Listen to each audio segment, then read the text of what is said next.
If you've watched the video on how a lease purchase works, you could be thinking, well, you mentioned that you take over the mortgage. Now, what happens if I don't have a mortgage? Can I still do a lease purchase? Well, the answer is yes. We actually have a couple options for you if you don't have a mortgage or your house is debt-free. The first option, we can do a lease purchase, meaning that we'll agree upon a price today. We'll then take over any and all responsibilities associated with the property for a period of time, including your taxes, your insurance, any and all future repairs, and maintenance.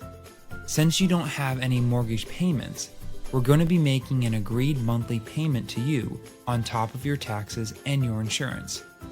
We'll agree upon a definitive end date, and on or before that end date, you're going to be completely cashed out.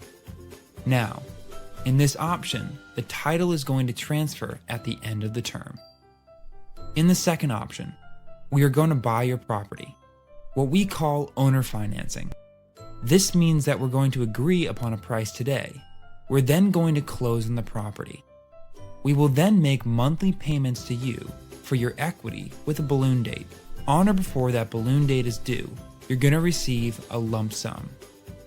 Now, as the seller, you're going to be acting as the bank. Typically in this option, we're making monthly payments that are principal only. We make principal only payments because you're not going to have to claim it as interest. So you're going to be receiving the full payment instead of claiming it on your taxes, helping you maximize your return on your property. With owner financing, we're generally able to pay a premium on the property and close on it in a relatively quick period of time, typically between 24 and 72 months. Sometimes we can have these options be extended a lot further.